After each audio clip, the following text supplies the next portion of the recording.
সরকারি বিদ্যালয়ে ভর্তিতে কোটা সুবিধা পাবে গণ অভ্যুত্থানে হতাহত পরিবারের সন্তানরা।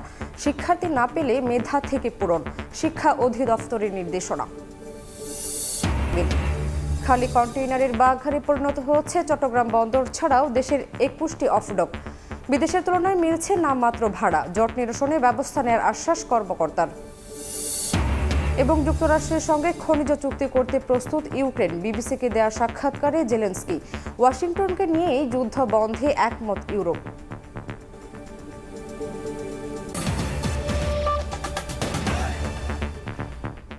সকালের সময় সঙ্গে আছি আমি শামিমা শাম্মী। গণ অভ্যুত্থানে শহীদদের রক্তের সঙ্গে বেইমানি করবে না নির্বাচন কমিশন। ভোট সন্ত্রাস করে সাময়িক বিজয় হলেও তা দেশ ও দল কারো জন্য ভালো ফল বয়ে আনে না। রোববার সকালে নির্বাচন ভবনে জাতীয় ভোটার দিবসের আলোচনা সভায় এ কথা বলেন প্রধান নির্বাচন কমিশনার। জানান, কারো এজেন্ডা বাস্তবায়ন করবে না ইসি। সুষ্ঠু নির্বাচন আয়োজনে ওয়াদাবদ্ধ কমিশন। প্রতি বছরের মতো এবারও উৎসব আয়োজনে উদযাপিত হলো জাতীয় ভোটার দিবস। এবারের স্লোগান তোমার আমার বাংলাদেশে, ভোট দিব মিলেমিশে। রোববার সকালে নির্বাচন ভবনের সামনে বেলুন ও পায়রা উড়িয়ে দিবসের উদ্বোধন করেন প্রধান নির্বাচন কমিশনার এএমএম নাসির উদ্দিন। এ সময় 2024 সালের হালনাগাদের চূড়ান্ত ভোটার তালিকা প্রকাশ করেন তিনি। 2 মার্চ 2025 তারিখে আমাদের ভোটার সংখ্যা দাঁড়িয়েছে 12,37,32,274। পরে একটি বর্ণাঢ্য র্যালি নির্বাচন কমিশনের আশপাশের সড়ক প্রদক্ষিণ করে। র্যালি শেষে জাতীয় ভোটার দিবসের আলোচনা সভায় জুলাই আন্দোলনে আহত 13 জনের হাতে স্মার্ট জাতীয় পরিচয়পত্র তুলে দেন সিইসি। রাতের বেলায় সিল মারা দেখতে চায় না, কোনো কর্তৃপক্ষের কোনো প্রভাব দেখতে চায় না। ভেঙে যাব মস্কাবো না। গতানুগতিক ধারায় আমরা ওরকম বদ্ধ করে করব না, আমরা খোলা মাঠে করতে চাই। এ সময় প্রধান নির্বাচন কমিশনার বলেন, কারো এজেন্ডা বাস্তবায়ন করবে না ইসি।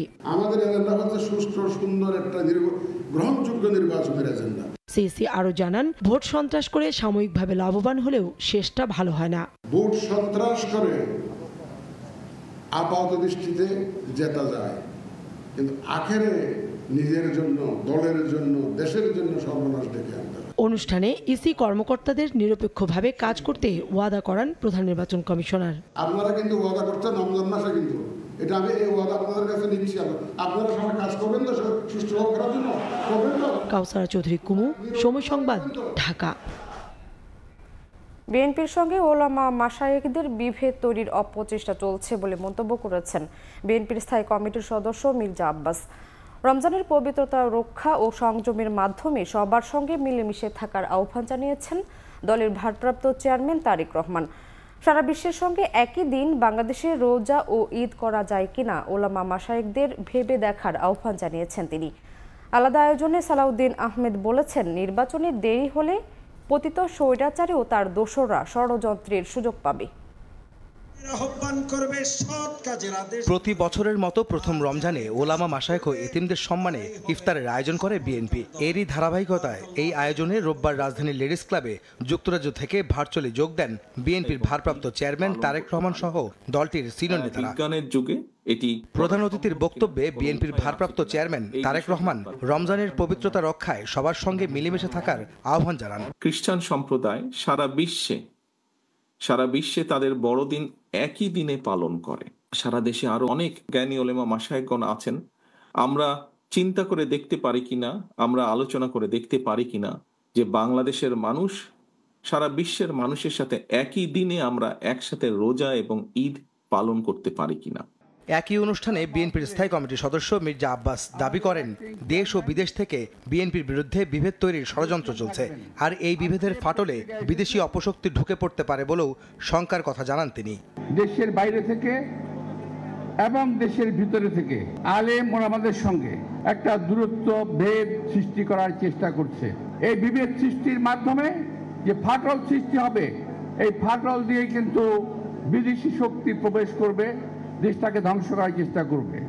এদিন সকালে জাতীয় প্রেস ক্লাবে এক আলোচনা সভায় গণতান্ত্রিক উত্তরণ প্রক্রিয়া যত দেরি হবে, পতিত স্বৈরাচার ও তার দোসররা তত ষড়যন্ত্রের সুযোগ পাবে উল্লেখ করে দ্রুত জাতীয় নির্বাচনের দাবি জানান বিএনপি নেতা সালাউদ্দিন আহমেদ। এই যে তারা ডিসেম্বরের মধ্যে জাতীয় সংসদ নির্বাচনের জন্য তাদের সমস্ত কর্মকাণ্ড সাজাচ্ছেন। দৃশ্যমান হতে হবে যে আমরা আসলেই সেদিকে যাচ্ছি কিনা। যত দীর্ঘায়িত হবে এই গণতন্ত্রের উত্তরণের যাত্রাপথটা, তত বেশি বিভিন্ন রকমের অস্থির অবস্থা সৃষ্টির একটা সুযোগ নেবে পতিত স্বৈরাচার এবং তার দোসররা। রমজানে দ্রব্যমূল্যের ঊর্ধ্বগতি নিয়ন্ত্রণে আনতে সরকারের প্রতি আহ্বান জানান বিএনপি নেতা সালাউদ্দিন আহমেদ। বিভিন্ন রকমের হয়তো আপনারা আহমেদ সালেহীন, সময় সংবাদ, ঢাকা। সরকারি বিদ্যালয়ে ভর্তিতে কোটা সুবিধা পাবেন 2024 সালের গণ অভ্যুত্থানে হতাহত পরিবারের সন্তানরা। রোববার প্রতিষ্ঠানের প্রধানদের এই নির্দেশনা দিয়েছে মাধ্যমিক ও উচ্চশিক্ষা অধিদপ্তর। এতে বলা হয়েছে, মুক্তিযোদ্ধা বা শহীদ মুক্তিযোদ্ধাদের পুত্র কন্যা এবং জুলাই গণ অভ্যুত্থান 2024-এ আহত বা শহীদ পরিবারের সদস্যদের সন্তানদের জন্য সরকারি মাধ্যমিক বিদ্যালয়ে ভর্তিতে 5% আসন সংরক্ষিত থাকবে। আবেদনপত্রে প্রমাণপত্র বা গেজেটের সত্যায়িত কপি সংযুক্ত করতে হবে এবং ভর্তির সময় মূল কপি প্রদর্শন করতে হবে। এই ক্যাটাগরিতে শিক্ষার্থী না পাওয়া গেলে আসন খালি না রেখে মেধা থেকে পূরণ করতে হবে।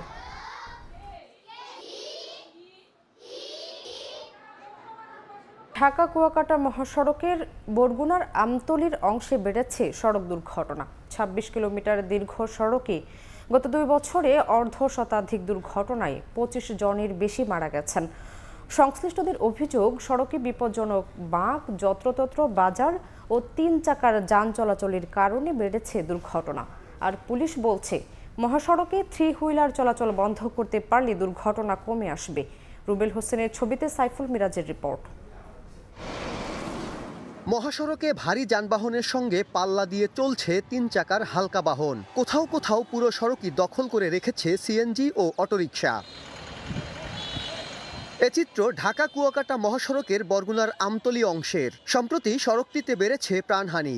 গত 2 বছরে অর্ধশতাধিক সড়ক দুর্ঘটনায় নিহত হয়েছেন 25 জনের বেশি। সংশ্লিষ্টরা বলছেন, পদ্মা সেতু চালুর পর এ সড়কে যানবাহন চলাচল বাড়লেও সে তুলনায় প্রশস্ত করা হয়নি সড়ক। পাশাপাশি বিপজ্জনক বাঁক, যত্রতত্র বাজার ও 3 চাকার যান চলাচলের কারণে বেড়েছে দুর্ঘটনা। 3 চাকা গাড়িগুলো যারা চালায় এদের কোনো গাড়ি চালানোর তো জ্ঞান নাই, এরা যেমনি চালায়, যার কারণে দুর্ঘটনার কারণ। মহাসড়কের উপর অবৈধভাবে গাড়ি পার্কিং, এই যে অটো, মাহিন্দ্র, সিএনজি, এগুলোর কারণে আমাদের সড়ক দুর্ঘটনার কবলিত হওয়া লাগে। অটো রিস্কালারা বাচ্চারা চালায়, ওরা ডাইনও বোঝে না, বায়ও বোঝে না, হঠাৎ কান রাস্তা দিয়ে উঠে যায়। সড়কটি 4 লেনে উন্নীত করতে জমি অধিগ্রহণের প্রস্তাবনা ঊর্ধ্বতন মহলে পাঠিয়েছে সড়ক বিভাগ। তবে এ নিয়ে ক্যামেরার সামনে কথা বলতে রাজি হয়নি বিভাগের কেউ। পুলিশ বলছে, হাইওয়েতে 3 চাকার যান চলাচল রোধে সর্বোচ্চ চেষ্টা চলছে। 3 হুইলার যে যানবাহনগুলি আছে, বিশেষ করে অটোরিকশা, অটো, এদের কারণে দ্রুতগামী যানবাহনগুলো স্লো করতে হয় এবং অনেক সময় নিয়ন্ত্রণ হারিয়ে ফেলে চালকরা। আমাদের পুলিশ কাজ করতেছে। এখন মাঝখানে দেখা যায় যে গলি রাস্তা থেকে কিছু থ্রিলার হাইওয়েতে উঠে আবার অন্য গলি দিয়ে বের হয়ে যায়। আমরা এটা বন্ধ করার চেষ্টা করতেছি, কিন্তু সম্পূর্ণটা বন্ধ করা সম্ভব না। সবশেষ গত 12 ফেব্রুয়ারি এ মহাসড়কে যাত্রীবাহী বাস চাপায় অটোরিকশার 3 যাত্রীর মৃত্যু হয়েছে। সাইফুল মিরাজ, সময় সংবাদ, বরগুনা। স্যাটেলাইট ভিত্তিক ইন্টারনেট সেবার দ্বারপ্রান্তে বাংলাদেশ। জরুরি প্রয়োজনে সরকারকে সহযোগিতা করা এবং দেশীয় প্রতিষ্ঠান থেকে ব্যান্ডউইথ কেনা সহ বেশ কিছু শর্তে স্টারলিংকে লাইসেন্স দিতে যাচ্ছে বিটিআরসি। চলতি সপ্তাহে স্যাটেলাইট ইন্টারনেট সেবার খসড়া নীতিমালা চূড়ান্ত অনুমোদনের জন্য টেলিযোগাযোগ মন্ত্রণালয়ে পাঠাচ্ছে নিয়ন্ত্রক সংস্থা। মন্ত্রণালয়ের অনুমোদন পেলে স্টারলিংকে লাইসেন্স দেওয়ার প্রক্রিয়া শুরু করবে বিটিআরসি। আবাসিকে খরচ পড়তে পারে মাসে 14,000 টাকা। শুভ খানের রিপোর্ট। ভূপৃষ্ঠ থেকে প্রায় 550 কিলোমিটার উপরে কক্ষপথে স্থাপন করা প্রায় 7,000 স্যাটেলাইটের মাধ্যমে বাসাবাড়ি, অফিস কিংবা দুর্গম পাহাড়ে সরাসরি ইন্টারনেট সেবা দিচ্ছে ইলন মাস্কের প্রতিষ্ঠান স্টারলিংক। একটি স্টারলিংক কিট বা অ্যান্টেনার মাধ্যমে সেকেন্ডে সর্বোচ্চ 220 Mbps গতির ইন্টারনেট পান গ্রাহকরা। সম্প্রতি স্পেসএক্সের কর্ণধারের সঙ্গে ফোনালাপ এবং সবশেষ গেল 19 ফেব্রুয়ারি পাঠানো চিঠিতে 90 কার্যদিবসের মধ্যে বাংলাদেশে স্টারলিংকের ইন্টারনেট সেবা চালুর প্রস্তাব দেন প্রধান উপদেষ্টা ডক্টর মোহাম্মদ ইউনূস। সেই লক্ষ্যে স্যাটেলাইট ইন্টারনেট সেবার খসড়া নীতিমালা তৈরি করেছে বিটিআরসি, যেখানে লাইসেন্স আবেদন ফি ৫ লাখ টাকা, রাজস্ব ভাগাভাগি ৫.৫% রাখা হচ্ছে। এছাড়া জরুরি প্রয়োজনে বিটিআরসি এবং নিরাপত্তা সংস্থার শর্ত মেনে কার্যক্রম পরিচালনা করতে হবে স্টারলিংকে। দেশে আর্থ স্টেশন স্থাপন এবং আইআইজি প্রতিষ্ঠান থেকে ব্যান্ডউইথ কেনার শর্তও রাখছে নিয়ন্ত্রক সংস্থা। আমরা একটা গাইডলাইন প্রণয়ন করেছি, মন্ত্রণালয়ে প্রেরণ করেছি। মন্ত্রণালয় কয়েকটা অবজারভেশন দিয়ে আবার আমাদের মতামত জানতে চেয়েছে। এইটা হয়তো আমরা এই সপ্তাহে পাঠিয়ে দিই। সরকার যদি অনুমোদন করে তখন আমরা লাইসেন্স দেব। স্টারলিংকের পরিষেবা পেতে কিট কিনতে হবে গ্রাহকদের, যার দাম ৪১,৮৮০ টাকা থেকে ৭১,৮৮০ টাকা। এছাড়াও আবাসিকে মাসিক ফি সর্বনিম্ন $১২০ বা প্রায় ১৪,৫০০ টাকা। বিপরীতে বর্তমানে মাত্র ৫০০ টাকায় ব্রডব্যান্ড ইন্টারনেট সেবা পান দেশীয় গ্রাহকরা।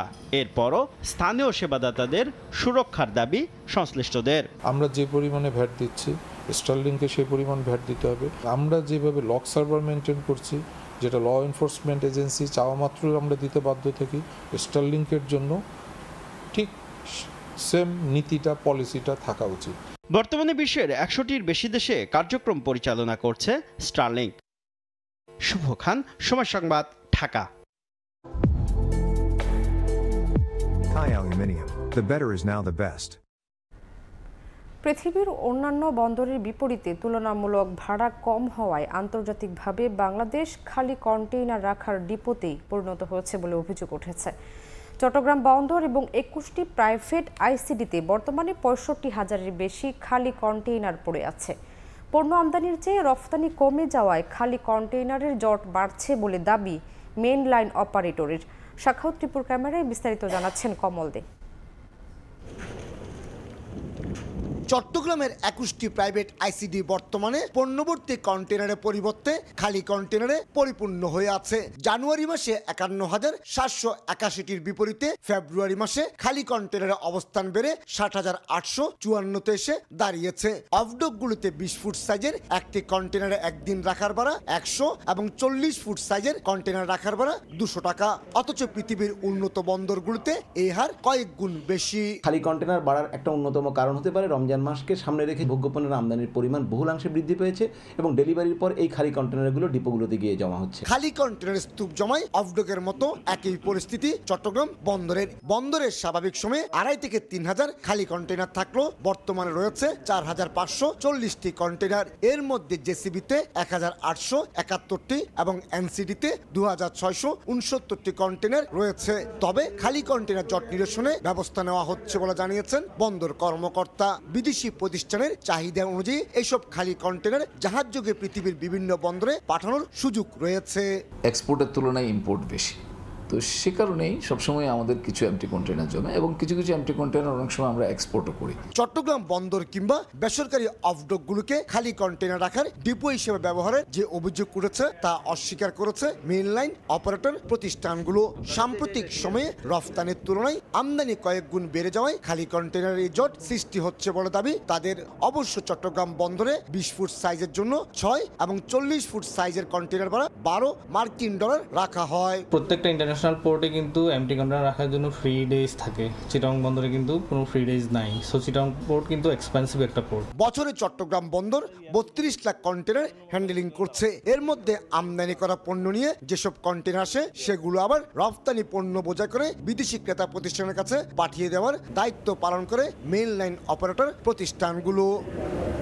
চট্টগ্রাম বন্দরের পাশাপাশি বেসরকারি ২১টি অফডকে বর্তমানে ৬৫,০০০-এর বেশি খালি কন্টেনারের অবস্থান রয়েছে, যা সাম্প্রতিক সময়ে খালি কন্টেনারের মজুদের রেকর্ড। এসব কন্টেনার কেন চট্টগ্রাম বন্দর এবং অফডকে পাঠানো হচ্ছে তার কোনো ব্যাখ্যা নেই। অভিযোগ উঠেছে আন্তর্জাতিকভাবে খালি কন্টেনারের ডাম্পিং হচ্ছে চট্টগ্রাম। আবার কেউ বা বলছে আগামীতে রফতানি বাড়তে পারে, তাই খালি কন্টেনার বাংলাদেশে আনা হচ্ছে।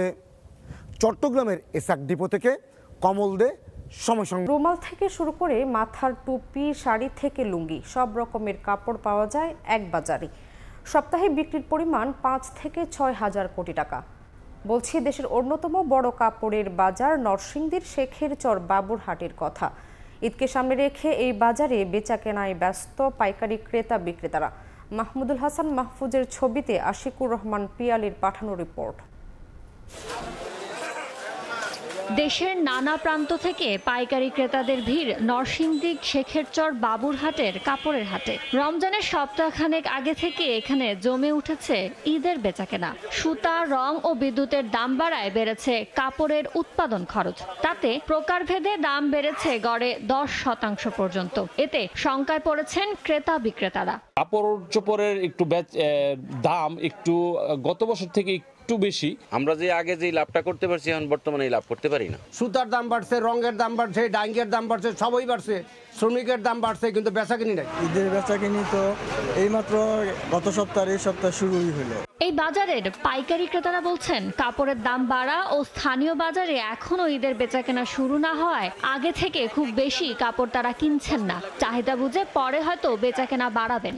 ব্যবসায়ী হিসাবে সবার একটা আশা থাকে রমজানে ভালো ব্যবসা কিনা করবো, সেই হিসাবে আমরা মাল নিতেছি। অন্য বছর যে হিসাবে আমরা মাল কেনাকাটা করি আগের চেয়ে এবার একটু কমই কেনাকাটা করছি। 10 টাকা 20 টাকা বা গজের ক্ষেত্রে 2 টাকা 3 টাকা বেড়েছে। তো বেচাকেনা এখনো শুরু হয় না, মানে আগে বেশি নিতাম এখন একটু কম নিতেছে। ঈদ উপলক্ষে সপ্তাহের প্রতি হাটে 5 থেকে 6 হাজার কোটি টাকার কাপড় বেচাকেনা হচ্ছে উল্লেখ করে বণিক সমিতি জানিয়েছে ব্যবসায়ীদের জন্য পর্যাপ্ত নিরাপত্তার ব্যবস্থা করা হয়েছে। 2000-3000 কোটি টাকার মতো প্রতি সপ্তাহে রানিং বেচাকেনা, যদি বাজার একটু ভালো যায় তাই 4000-5000 কোটি টাকা, কিন্তু এখন যদি সিজন এখন একটু আরো বেশি বেচাকেনা। বণিক সমিতির দাবি দেশীয় বস্ত্রের প্রায় 70% কাপড়ের চাহিদা পূরণ হয় এই বাজার থেকে। আর ছোট বড় মিলিয়ে 6500 দোকানে প্রায় 50,000-এর বেশি মানুষ কর্মরত রয়েছেন। সময় সংবাদ, নরসিংদী।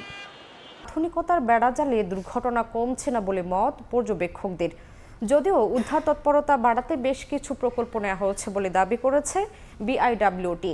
বিস্তারিত অপূর্বপুর রিপোর্টে। বাংলাদেশ অভ্যন্তরীণ নৌপরিবহন কর্তৃপক্ষ বিআইডব্লিউটি এর তথ্য মতে গত 15 বছরে 505টি নৌযান ডুবির ঘটনা ঘটেছে। এর মধ্যে 234টি উত্তোলন করা সম্ভব হলেও অর্ধেকেরও বেশি অর্থাৎ 275টি নৌযানই উদ্ধার করা সম্ভব হয়নি। যদিও বেসরকারি হিসেবে এই সংখ্যা আরও বেশি। এখন প্রশ্ন উঠেছে, দেশে যদি নৌযান দুর্ঘটনা ঘটে তা উদ্ধারে কতটা সক্ষম বাংলাদেশ?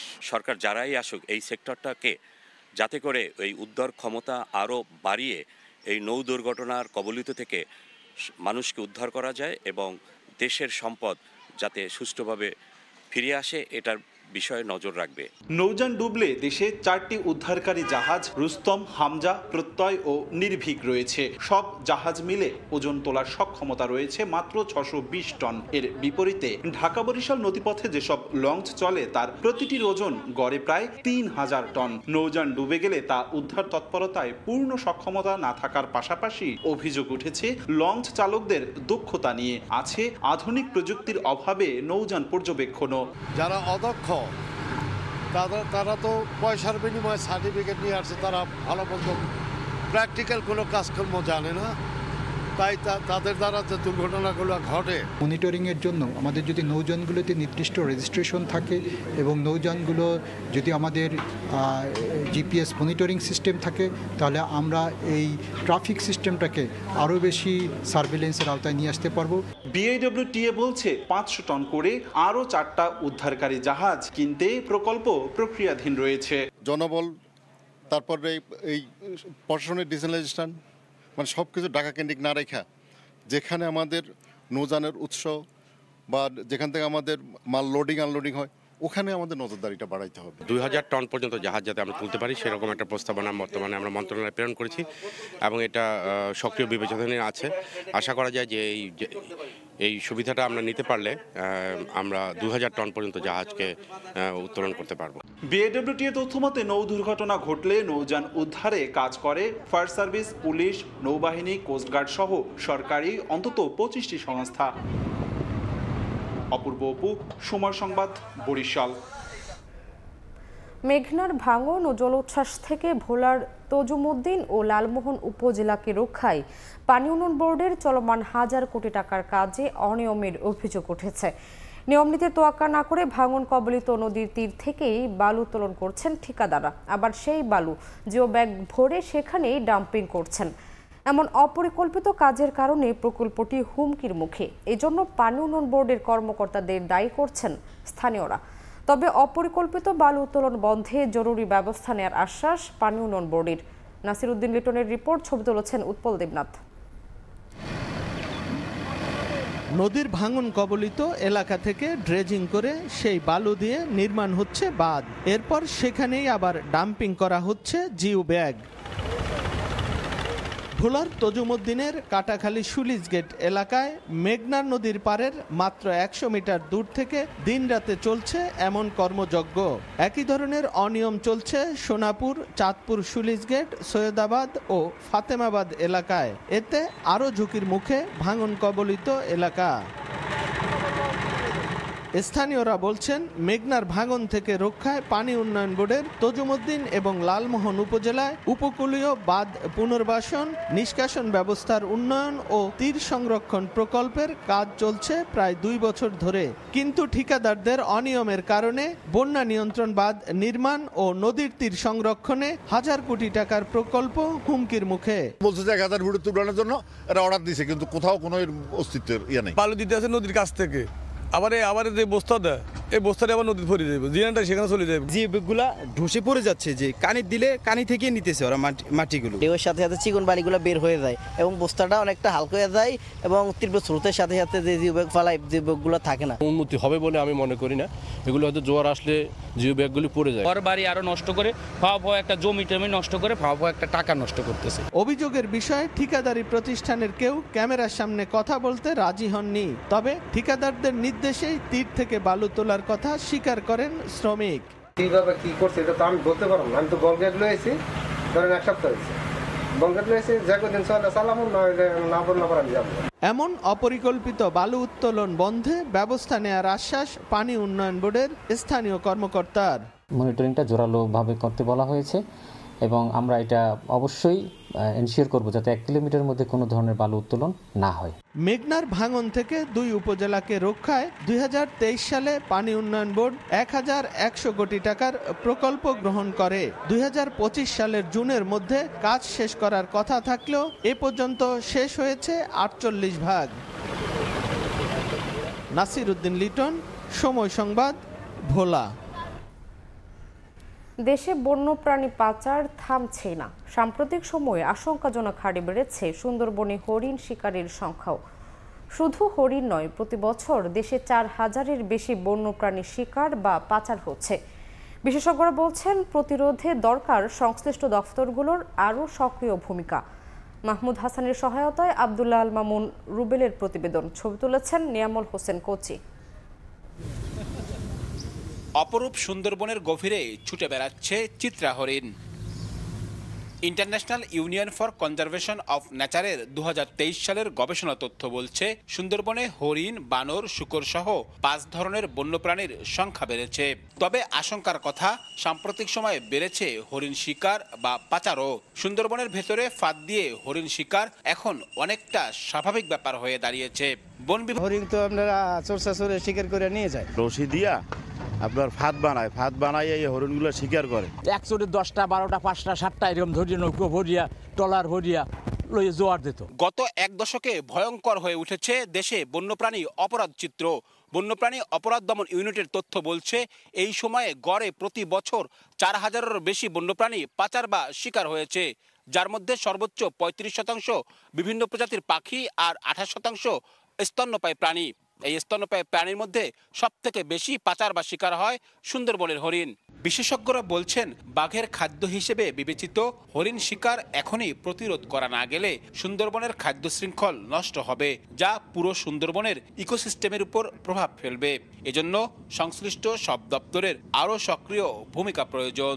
হরিণের নিধন যদি এভাবে চলতে থাকে তাহলে খাদ্য শৃঙ্খলে একটা বড় ধরনের আঘাত আসবে এবং সেটা বাঘের খাদ্য যে জায়গাটা, সেই জায়গাটা কিন্তু এক ধরনের স্থবিরতা দেখা দিতে পারে। এই বন্যপ্রাণীর সংখ্যাকে যদি ধরে রাখতে হয় তাহলে ইতিমধ্যে বিভিন্ন বন্যপ্রাণীর কে সংরক্ষণের জন্য পদক্ষেপ গ্রহণ করা হয়েছে। তো এই পদক্ষেপগুলোকে যদি আমরা বাস্তবে রূপ দিতে পারি তাহলেই বন্যপ্রাণী আমাদের এই সুন্দরবনের বন্যপ্রাণী সংরক্ষণ হবে।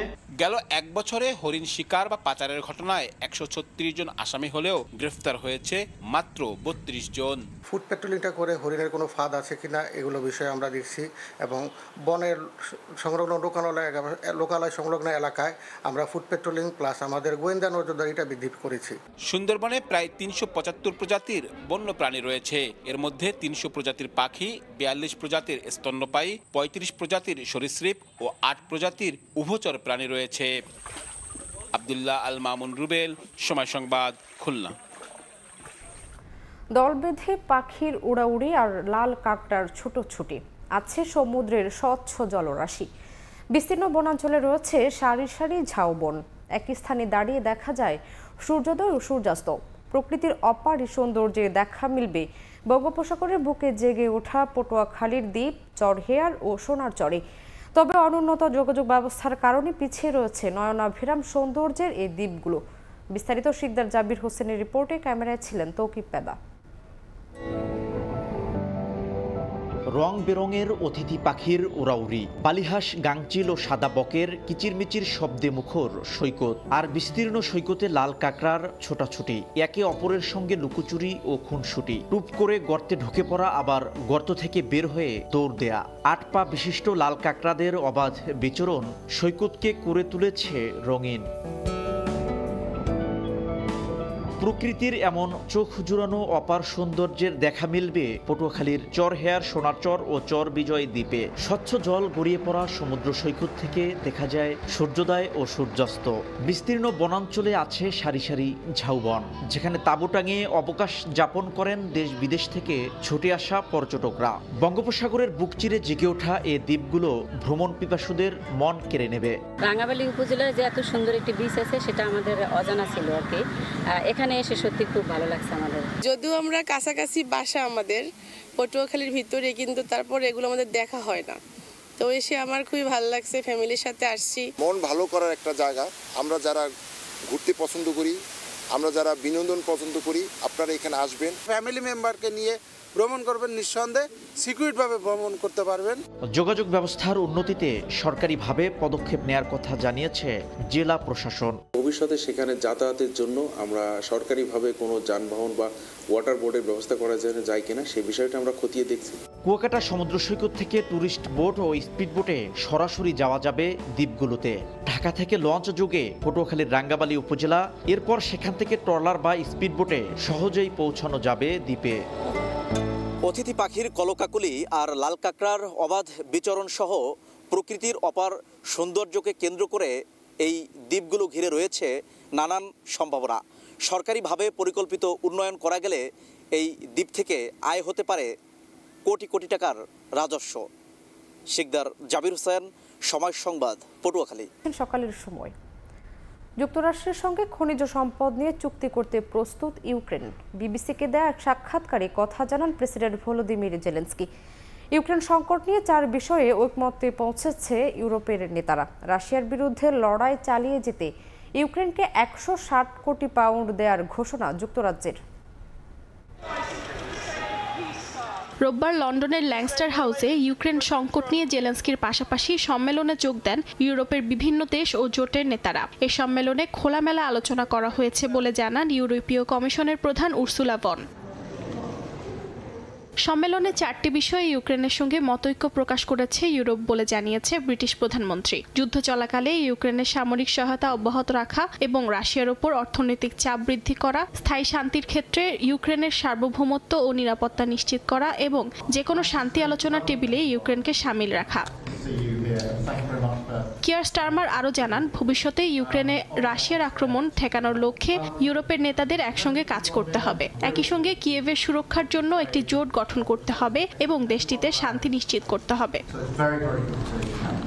পাশাপাশি রাশিয়ার বিরুদ্ধে লড়াই চালিয়ে যাওয়ার জন্য ইউক্রেনকে 160 কোটি পাউন্ড দেওয়ার ঘোষণা দিয়েছেন তিনি। যুক্তরাজ্যের দেয়া এই অর্থ খরচ করে ইউক্রেনের জন্য 5000-এর বেশি ক্ষেপণাস্ত্র কেনা হবে। ইউক্রেনকে সহায়তা এবং পূর্ব সীমান্ত সুরক্ষার প্রয়োজনীয়তা নিয়ে সম্মেলনে কথা হয়েছে বলে এক্সে বার্তা দেন পোল্যান্ডের প্রধানমন্ত্রী ডোনাল্ড টাস্ক। সতর্ক বার্তা দেন ইতালির প্রধানমন্ত্রী জর্জিয়া মেলোনিও। যুক্তরাষ্ট্র, কানাডা এবং ইউরোপের নিরাপত্তার মূল চাবিকাঠি ট্রান্স আটলান্টিক ঐক্য বলেন জার্মানির বিদায়ী চ্যান্সেলর ওলাফ শলস। নেদারল্যান্ডসের প্রধানমন্ত্রী ডিক স্কোফো ইউরোপের নিরাপত্তা নিয়ে কড়া বার্তা দেন, বলেন নিজেদের নিরাপত্তার দায়িত্ব ইউরোপকেই নিতে হবে। সম্মেলন শেষে বিবিসির মুখোমুখি হন ইউক্রেনের প্রেসিডেন্ট ভলোদিমির জেলেনস্কি। ওয়াশিংটনের সঙ্গে খনিজ চুক্তি স্বাক্ষর করতে কিয়েভ প্রস্তুত বলে জানান তিনি।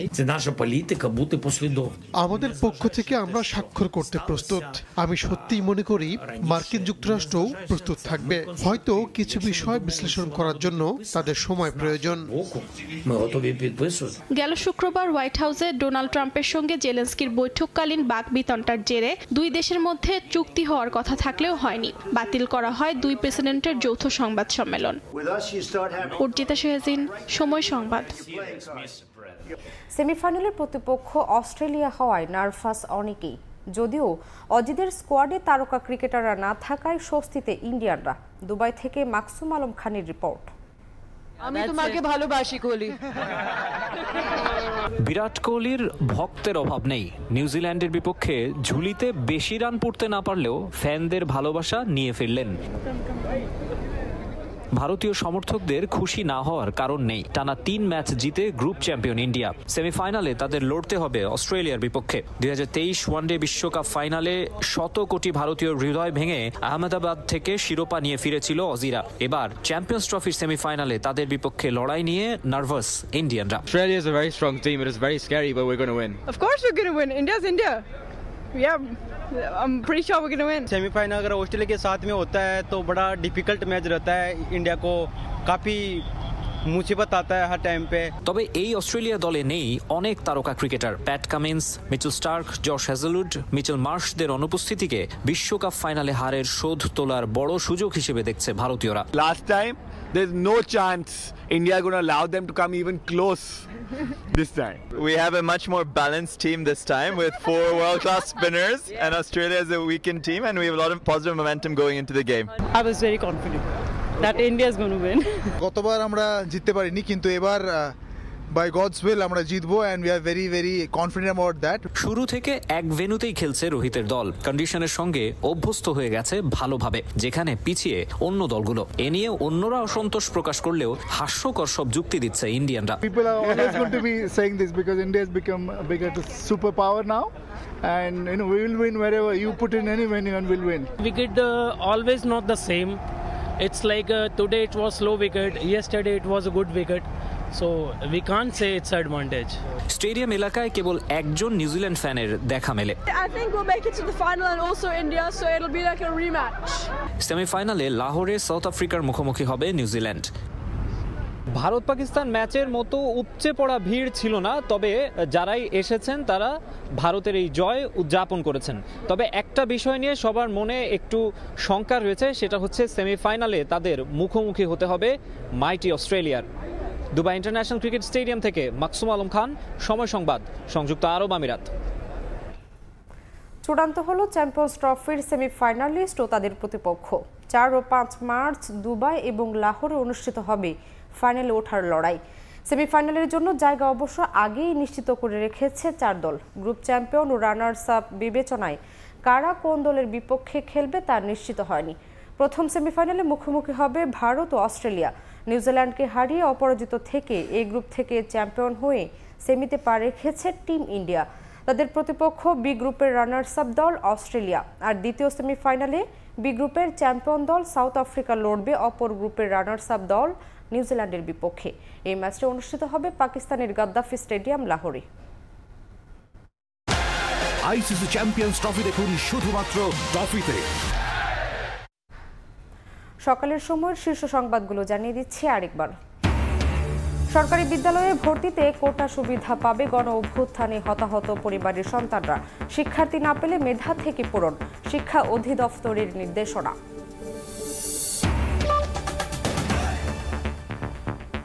এ ছিল সকালের সময়, সঙ্গেই থাকুন সময়ের।